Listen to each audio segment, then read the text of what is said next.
The cold, driving rain was a merciless accomplice, plastering strands of dark hair to Kao's cheeks and blurring the already distorted neon signs of the back alley. Her lungs burned, each ragged breath a painful sob that caught in her throat. Behind her, the heavy, sloshing footsteps of her pursuer grew closer, a terrifying drumbeat counting down her final seconds of freedom. Fear, sharp and metallic, flooded her senses. She risked a glance over her shoulder and saw a silhouette detach itself from the shadows. The man from the club. His intentions made terrifyingly clear an hour ago. Panic propelled her forward. She rounded a corner, her worn sneakers slipping on the slick pavement, and saw it. A single glowing sign that read Elysium Internet Cafe. It was a beacon in the suffocating darkness. Without a second thought, she threw her entire weight against the glass door, stumbling inside in a disheveled heap. The sudden warmth and the low, sterile hum of computer fans were a shock to her system. Rows of young men sat illuminated by the spectral glow of their monitors, their faces intent on digital worlds, oblivious to the real-world drama that had just crashed through the door. Her eyes desperately scanned the room, landing on a figure standing behind a stark, minimalist counter at the far end. He was tall, with sharp, defined features that seemed carved from stone, and an air of detached authority. His gaze, cold and analytical, was already fixed on her. "Please," Cao gasped, clutching the counter to steady her trembling body. "Please, help me. There's a man, he's following me." Her voice was a pathetic, broken whisper. The owner, Liu Yang, didn't move. His eyes, dark and unreadable, flickered from her terrified face to the rain-streaked door she had just burst through. He exuded an aura of profound indifference, as if a terrified girl seeking refuge was a mundane Tuesday night inconvenience. "Wait here," he said, his voice a low, gravelly monotone that offered no comfort whatsoever. Before Cao could process his instruction, the door chimed again. Two men, reeking of cheap liquor and smug confidence, swaggered in.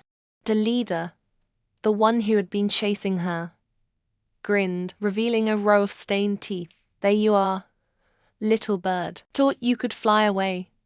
Liu Yang moved with a quiet, deliberate grace that was unnerving. He didn't raise his voice or rush to her side. He simply rounded the counter and placed himself between Cao and the intruders. He was taller than both of them, his presence filling the space with an unspoken pressure. "She with you?" Liu Yang asked, his tone flat, devoid of emotion. "We were just having a conversation," the leader sneered, attempting to push past him. Liu Yang didn't flinch. He simply raised a hand, not to strike, but to block the man's path. His eyes, which had been dismissive moments before, now held a chilling stillness. He leaned in slightly, his voice dropping to a near inaudible murmur that only the two men could hear. Cao couldn't make out the words, but she saw the effect. The smirks on their faces vanished, replaced by a flicker of recognition, then outright fear. The leader's bravado evaporated like steam. He took a clumsy step back, bumping into his friend. After a tense, silent beat, they turned and practically fled from the cafe, disappearing back into the night. Cao stared, stunned into silence. He hadn't thrown a punch. He hadn't even shouted. He had dismantled them with a few words and a look. The sheer, quiet authority he commanded was more potent than any physical threat. The immediate danger was gone, but her reality came crashing back down. The rain, the chase, it had all started because her landlord, that bad man's uncle, had thrown her belongings onto the street after she couldn't pay the rent increase. She had nowhere to go. Tears welled in her eyes, born of relief and utter despair. She looked at the enigmatic man before her, her savior. The sky tore open. A flash of lightning bleached the world white, followed by a crack of thunder so violent it seemed to split the very foundations of Cao's world. And then, It did, with a final, soul-wrenching groan of tortured wood and decaying plaster. The roof gave way. Rain and debris crashed down in a single, devastating cascade. Cao scrambled back, her screams swallowed by the deluge. She stood in the skeletal remains of what was once her front door, the storm raging not just around her, but inside her. The rain plastered her thin t-shirt to her skin, chilling her to the bone, but she barely felt it. All she could see was the swirling, muddy water where her bed used to be, the splintered frame of her desk, the pathetic ruin of the only place she had ever called her own. Tears mingled with the rain on her cheeks. Her parents were gone, and now, so was her home. A profound, hollow loneliness echoed in the pit of her stomach, more terrifying than the storm itself. Through the curtain of grey, a figure emerged, solid and unyielding against the wind. Liu Yang. He moved with a grim purpose, his dark jacket soaked through, his jaw set. He didn't say a word. His eyes, dark and intense, took in the wreckage and settled on her shivering form. Before she could protest, or even fully register his presence, he was there, scooping her into his arms as if she weighed nothing. The shock of it, the sudden, startling warmth of his body against hers, the strength in his hold jolted her. I can walk," she stammered, her voice a weak flutter against the roar of the wind. He didn't answer, his long strides cutting through the torrent toward the warm lights of his internet cafe next door. He carried her through the back entrance and up a narrow flight of stairs into a sparse, impeccably clean apartment. He set her down gently on a simple leather sofa, her wet clothes immediately soaking a dark patch onto the cushion. "Stay here," he commanded, his voice a low rumble. The afternoon glare of the department store's cosmetic section was an assault on the senses, a world away from the perpetual twilight of his internet cafe. Yet Liu Yang moved through the polished aisles with a grim determination, a dark ship navigating a sea of glittering coral. He ignored the thinly veiled stares from the immaculately dressed sales associates, his simple black t-shirt and worn jeans a stark anomaly in this temple of luxury. He stopped in front of a wall of skincare, his brow furrowed in concentration. "This one," he said to a hovering employee, his voice a low rumble that made her jump. He pointed a finger at the gentle, hydrating toner he'd seen Cao search for online once, and the matching lotion for sensitive skin. The associate, recovering, offered a professionally bright smile. "An excellent choice, sir. Is this a gift for your girlfriend?" Liu Yang's jaw tightened. He didn't answer, merely nodding for her to box them up. He moved on, his mission precise. He found the sleepwear section, his large frame looking comically out of place amongst the silks and soft cottons. He sifted through the racks until he found what he was looking for. A fleece pajama set, fluffy and absurdly cute, with a hood adorned with floppy sheep ears. He held it up, his expression unreadable as he stared into the cartoonish face of the sheep. A ghost of a thought flickered through his mind that she deserved things that were soft and warm, things that held no sharp edges. His final stop was the toy department. He felt a dozen pairs of eyes on him now, as he stood before a mountain of stuffed animals. He wasn't just grabbing one, he was inspecting them, turning them over, his calloused fingers testing the quality of the stitching, his gaze assessing the plastic eyes of each pair as if searching for a specific glint of kindness.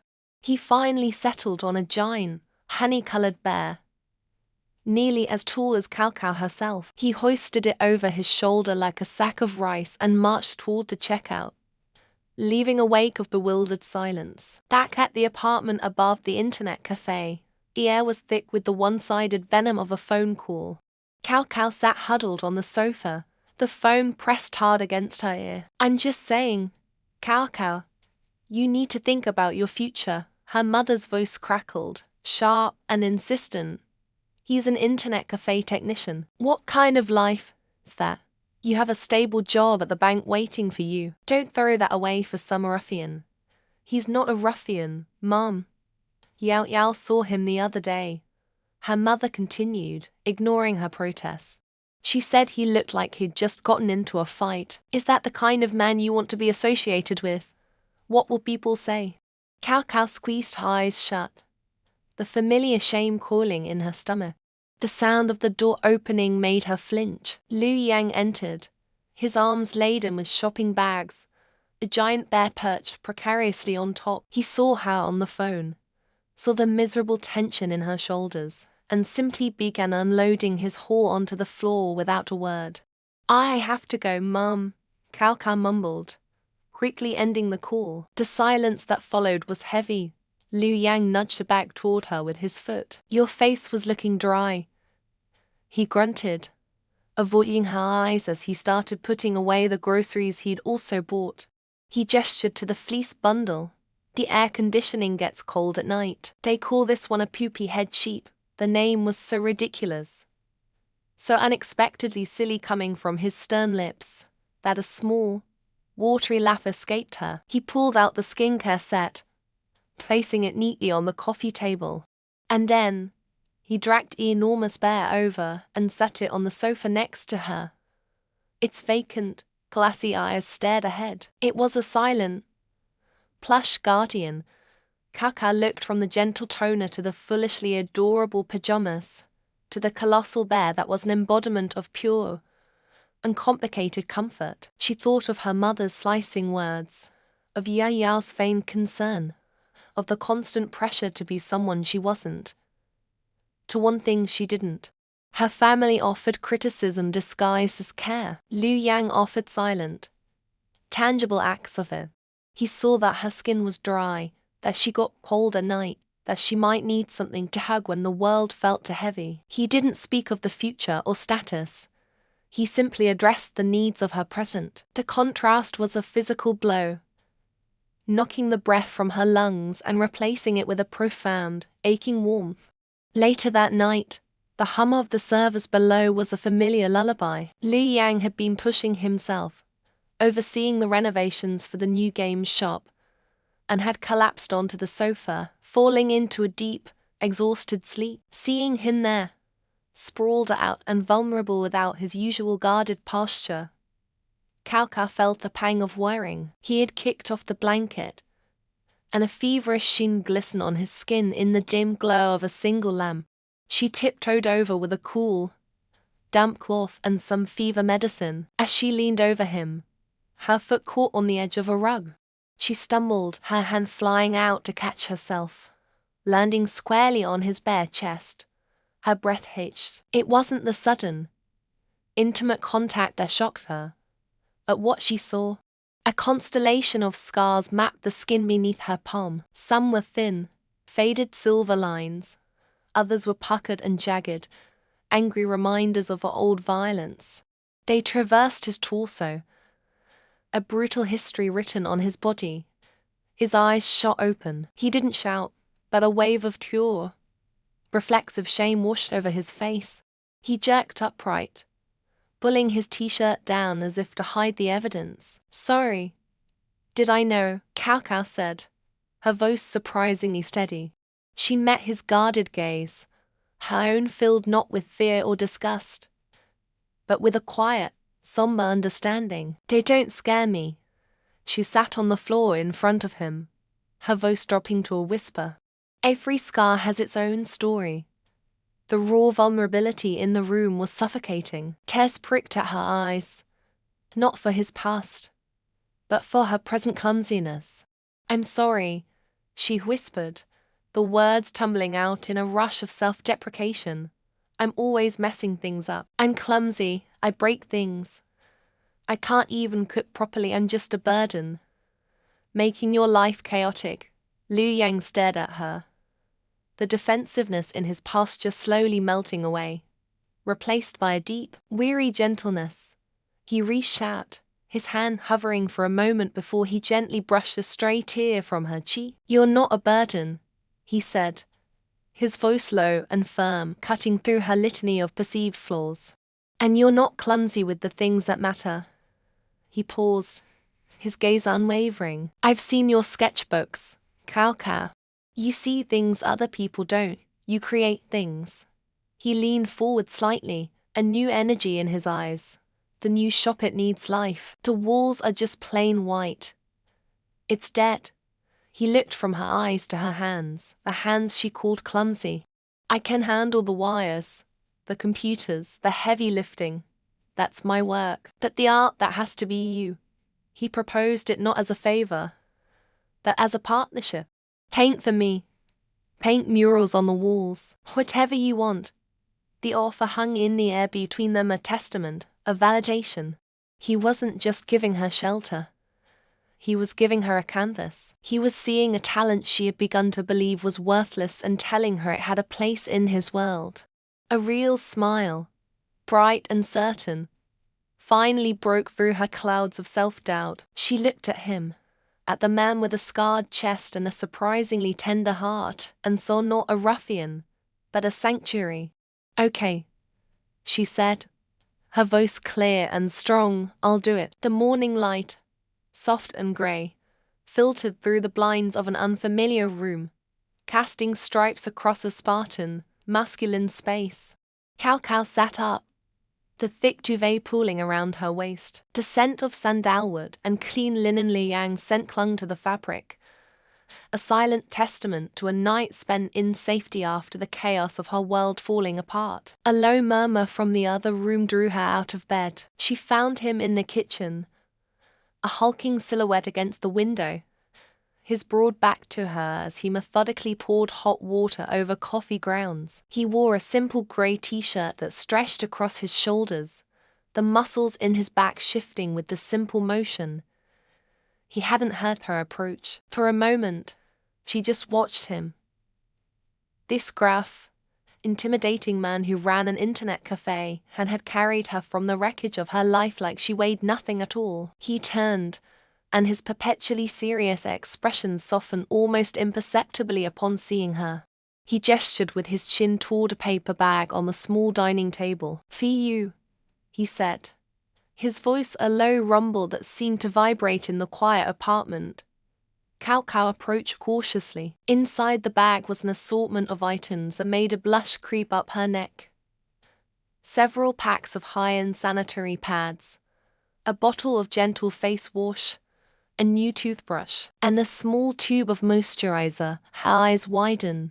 These weren't cheap, generic brands. They were thoughtful, specific choices. Where? How did you get these? She stammered, feeling a fresh wave of indebtedness. Liu Yang averted his gaze, busying himself with the coffee mugs. Won them, he mumbled, the lie so transparent it was almost charming. The suppliers for the cafe had some promotional raffle, useless to me. Figured they'd just go to waste.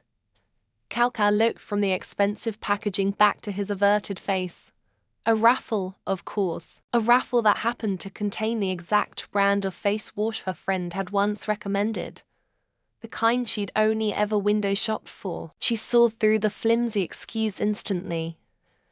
But it wasn't the lie that struck her. It was the kindness behind it. He was trying to protect her pride, to shield her from the feeling of being a charity case. He would rather sound ridiculous than make her feel small. A warmth, potent and deep, bloomed in her chest, chasing away the last of the morning's chill. Liu Yang, I can't accept this. It's too much. He turned back, his expression firm. He wiped his hands on a towel and leaned against the counter, crossing his arms. The posture was defensive, but his eyes were not. It's not a gift, it's a sale, she blinked. A sale. 1 yuan. He stated fatly. Take it or leave it. My place, my rules. A small, disbelieving laugh escaped her lips. The tension that had been coiled in her shoulders since she woke up finally dissolved. It was his way of giving her an out, a way to accept his generosity without sacrificing her dignity. Playing along, she dug into the pocket of the borrowed sweatpants she wore. She produced a single, shining coin and held it out to him. Deal, she said, her voice soft. He took the coin, his large, calloused fingers brushing against hers. The brief contact sent a jolt through her, a tiny spark of electricity in the domestic quiet. His gaze held hers for a beat longer than necessary before he pocketed the coin with a decisive nod. Good. Now go wash up. Bathrooms through there. In the small, immaculately clean bathroom, she set the items on the counter. She saw he had left a fresh towel folded for her. As she prepared to shower, she realized she had no shampoo. Hesitantly, she opened the door a crack. He was still there, leaning against the opposite wall, as if standing guard. Liu Yang. He looked over. What? I don't have any shampoo. Without a word, he pushed off the wall, walked to the shower, and reached inside. Retrieving his own bottle of dark, minimalist container, he held it out to her. Use this. She took it, her fingers wrapping around the cool plastic. As she brought it closer, she recognized the scent immediately. It was that same deep, comforting note of sandalwood that clung to his clothes, to the duvet, to the very air in his apartment. It was his scent. Using it felt like an act of profound intimacy, a quiet blurring of the lines between them. In this small apartment, with his things, surrounded by his presence, she was no longer just a stray taking shelter. She was a part of his space. A feeling of rightness, of quiet contentment settled over her. This was more than just a roof over her head. It was beginning to feel like a sanctuary. Later, showered and dressed in her own clothes, rumpled but dry, she felt a renewed sense of purpose. She couldn't impose on him forever. She had to find a new place, sort out her life. She found him in the hallway, lacing up a pair of heavy work boots. Liu Yang, she began, her voice gaining strength.